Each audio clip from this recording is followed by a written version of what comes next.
Alô, bom dia, estamos de volta neste domingo de Ramos, dia 24 de março de 2024, sejam todos bem-vindos. Um feliz domingo de Ramos a todos. E hoje, claro, a principal notícia é o atentado terrorista em Moscou. Neste momento, 10 entre 10 analistas estão se perguntando: e agora o que virá? A pergunta é muito séria. Mas a seriedade dessa pergunta só pode ser entendida a partir de uma analogia. Imaginem se hoje a notícia fosse a seguinte: terroristas entram atirando num teatro de Londres e deixam pelo menos 130 mortos. Ou então, atentado terrorista abala Washington, ou Nova York, ou Roma, ou Paris, deixando um saldo de mais de 100 mortos, muito incêndio e destruição. É claro que a mídia ocidental ou a mídia corporativa estaria cobrindo a notícia 24 horas por dia. Mas, nesse caso, a mídia ocidental, no caso do real atentado que foi a Moscou, parece estar dando mais destaque à princesa, propriamente, do que ao atentado terrorista. Mas lá na Rússia a dor é intensa, tão intensa quanto a dor que sentiram os judeus depois do 7 de outubro. É claro que são atentados de proporções diferentes, mas a dor não pode ser medida, a dor das vítimas é igual.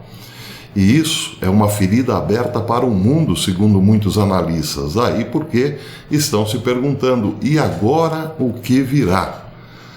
Bem, é claro que depois do ISIS, ou Estado Islâmico, ter assumido o atentado, ficou uma questão muito complicada a ser equacionada. Como assim? Muitos países comemoraram a vitória sobre o ISIS desde 2020, e isso vem sendo destaque. O ISIS foi derrotado na Síria e, de repente, o ISIS retorna com tudo, provocando um atentado no coração da Rússia. Os russos não estão, digamos assim, acreditando muito nessa versão. Tanto é que autoridades russas continuam afirmando: existe uma ligação entre o atentado ocorrido em Moscou e a Ucrânia. Porque, na verdade, o ISIS teria que ter uma estrutura muito forte para promover um atentado dessa envergadura. E é bom lembrar o que aconteceu num passado não muito distante. Donald Trump, nos seus últimos dias de governo, ufanou-se de ter derrotado o ISIS na Síria. Aliás, derrotar o ISIS na Síria era também equivalente a derrotá-lo no Iraque, pois o ISIS pretendia fazer o seu califado usando pedaços do Iraque, do território iraquiano, assim como da Síria. Pois bem, os Estados Unidos lutaram contra o ISIS na Síria com o apoio, inclusive, dos curdos. Mas não foram só os Estados Unidos a travar guerra contra o ISIS. A própria Turquia, que chegou a entrar 150 quilômetros dentro do território sírio, também lutou contra o Estado Islâmico.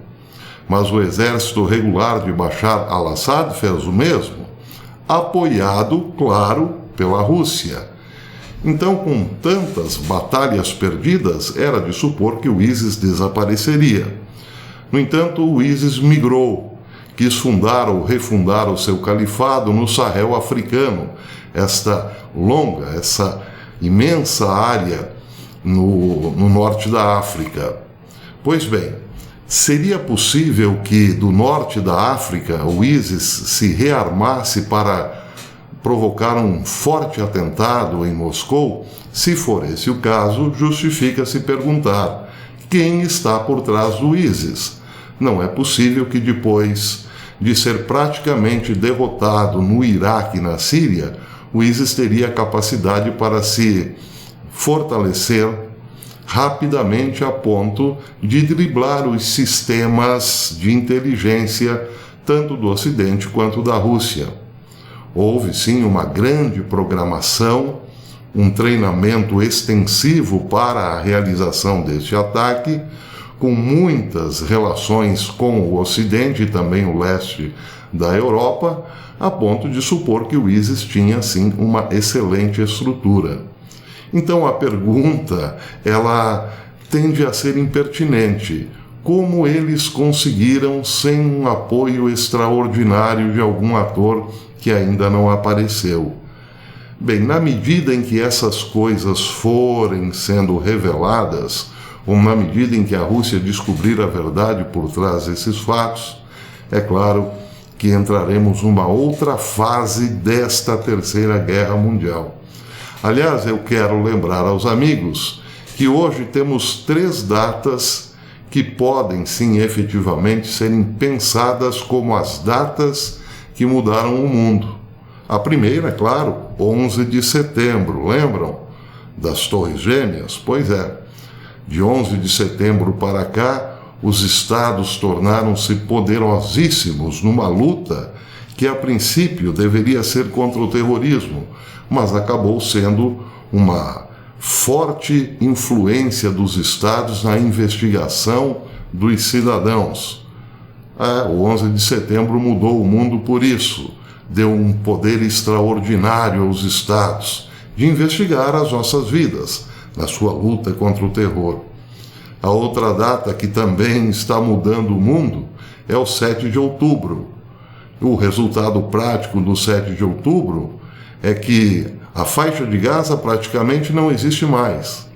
Mas isso ainda nem de longe mostra o que acontecerá no Oriente Médio.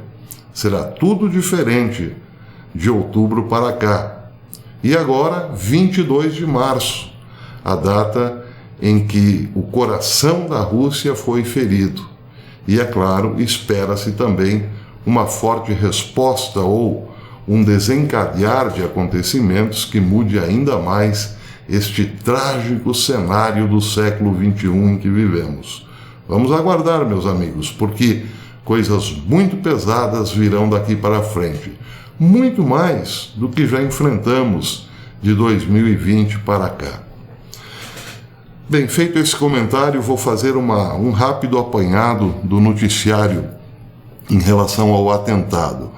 Fontes internacionais estão dizendo que, de acordo com as últimas estimativas, pelo menos 133 pessoas morreram e dezenas ficaram feridas no ataque mortal ao Teatro de Moscou, um grande espaço de música nos arredores da capital russa. Os detalhes ainda estão surgindo, mas de acordo com o Serviço Federal de Segurança da Rússia, o FSB, o ataque foi cuidadosamente planejado e concebido para maximizar o número de vítimas.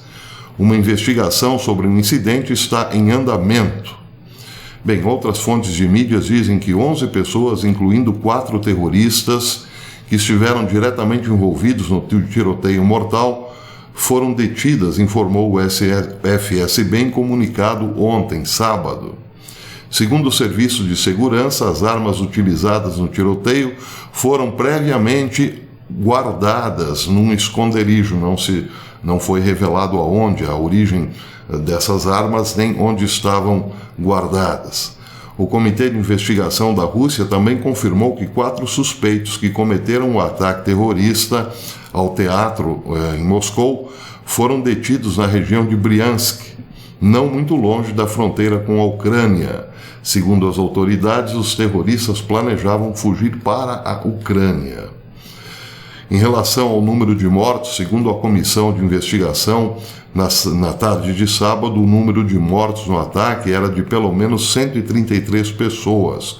Hoje, neste momento, fala-se até em 152 vítimas fatais, incluindo crianças, à medida em que mais corpos foram descobertos nos escombros do teatro. O Ministério de Saúde da região de Moscou disse que pelo menos 121 pessoas ficaram feridas, sendo que 107 necessitaram de hospitalização. Os serviços de emergência continuam funcionando no local. Já o presidente russo Vladimir Putin dirigiu-se à nação após o ataque terrorista, expressando suas condolências às vítimas e familiares afetados pelo tiroteio. Ele disse que todos os responsáveis pela tragédia serão punidos. Todos os agressores envolvidos foram presos e as forças de segurança estão fazendo todo o possível para proteger os cidadãos russos contra novos ataques em massa, acrescentou Putin. O principal agora, disse ele, é evitar que aqueles que estão por trás desse banho de sangue cometam outros atentados ou outros crimes. Muito bem, em relação à pergunta "e agora o que virá?", o radialista Hal Turner publicou hoje no seu Turner Radio Show que pelo menos 7 bombardeiros russos Tu-95 decolaram do campo aéreo de Olenia, na Rússia, para lançar mísseis de longo alcance contra a Ucrânia. Os bombardeiros também decolaram de Engels, com um total de 13 no ar. Este campo de aviação está localizado a apenas 100 quilômetros da fronteira com a Noruega, no extremo norte, e mais 6 bombardeiros Su-34 também estão em atividade nesse momento.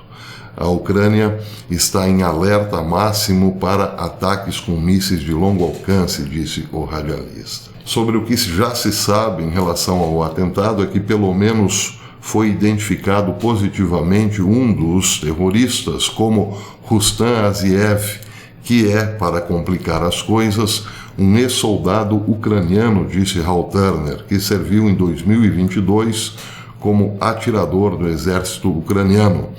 O homem mostrado nesta foto é o suspeito capturado e as autoridades russas o identificaram e revelaram um pouco da sua história no exército ucraniano.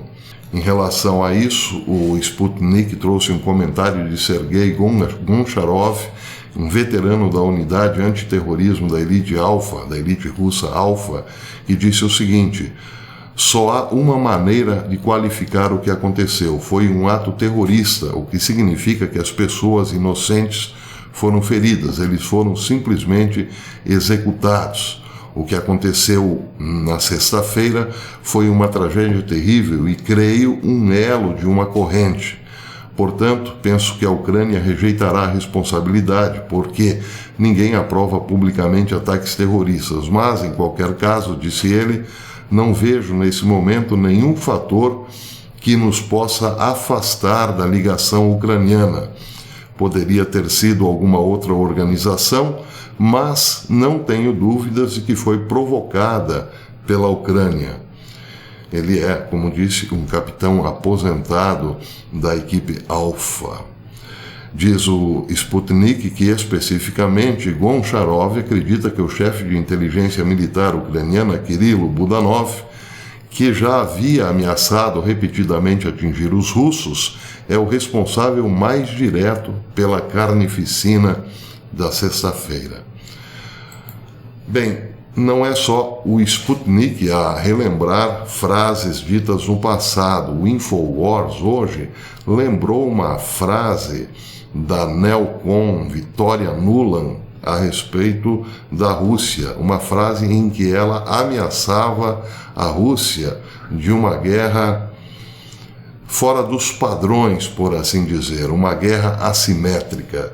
Disse o InfoWars hoje, poucas semanas antes do ataque terrorista a uma sala de concertos de Moscou, deixar mais de 130 mortos, a subsecretária de Estado para Assuntos Políticos, Victoria Nuland, que já não é mais, evidentemente, ela saiu de forma assim um tanto quanto enigmática, deixou o seu posto de forma enigmática, tinha alertado que a Rússia iria em breve receber surpresas desagradáveis do Ocidente.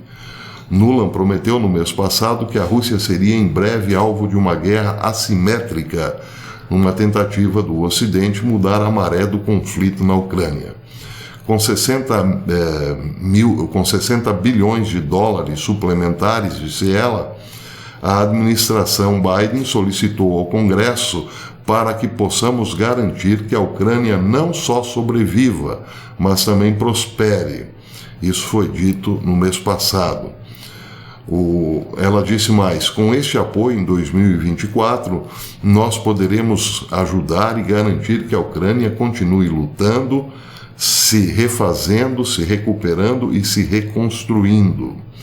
Com esse dinheiro, a Ucrânia será capaz de reagir no leste, mas também será capaz de acelerar a guerra assimétrica, que tem sido mais eficaz no campo de batalha. Aí é que vem a questão. O que ela quis dizer com guerra assimétrica? Usando métodos não convencionais, evidentemente.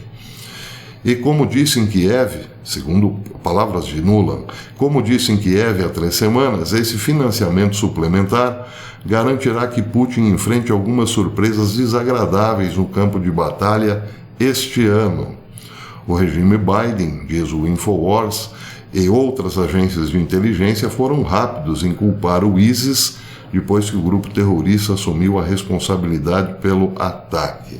Mas, lembra o Infowars, que existem muitas suspeitas em relação a quem de fato comandava o ISIS. Muita gente chegou a dizer no passado que até mesmo Barack Hussein Obama tinha alguma relação com o Estado Islâmico, mas aí já entramos definitivamente, pelo menos por enquanto, no terreno da teoria da conspiração.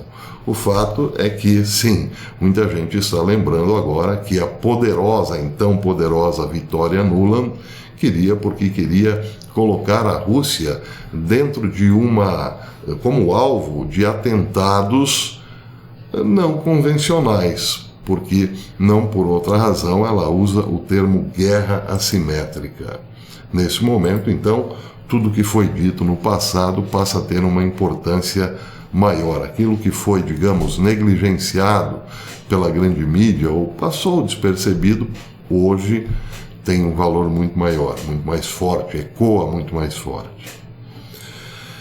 Bem, eu teria algo a falar a respeito do Canadá. Vou dar apenas um spoiler aqui. O Canadá lançou um novo sistema de pontuação de crédito social que fará com que os cidadãos incumpridores tenham as suas contas bancárias congeladas se a pontuação cair abaixo de níveis aceitáveis, disse o People Voices.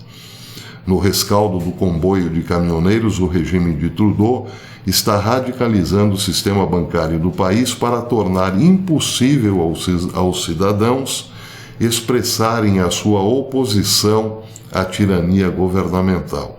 Bem, aqui, claro, a discussão é longa, mas como disse, vou ficar só no spoiler.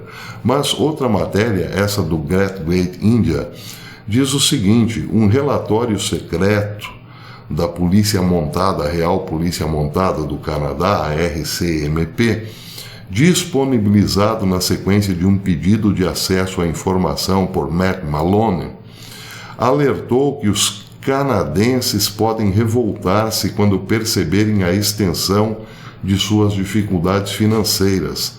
Além disso, o relatório afirma que a situação atual no Canadá irá provavelmente deteriorar-se ainda mais nos próximos anos.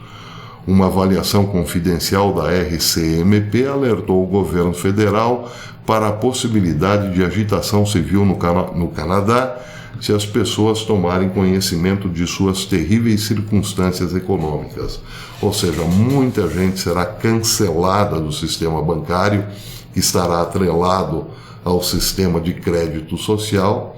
E aí, bem, como farão para sobreviver? Então, a Polícia Montada do Canadá revelou ao jornalista Matt Malone que, sim, existe uma possibilidade aí de fortes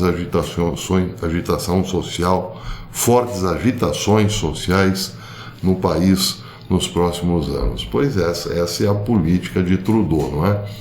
Fazer com que ninguém tenha nada, mas sinta-se feliz. O problema é que ninguém se sentirá muito feliz sabendo que foi proscrito, por assim dizer, da vida econômica do país. E aí, como sobreviver?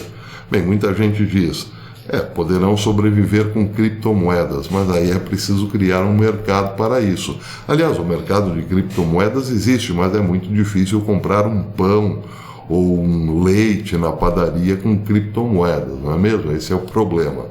Aliás, o mercado da criptomoeda, se comparado ao mercado tradicional, ainda é muito pequeno em relação ao volume, à liquidez e tudo mais. Mas, seja como for, é sim uma alternativa para aqueles que forem proscritos dos sistemas bancários. Pois é.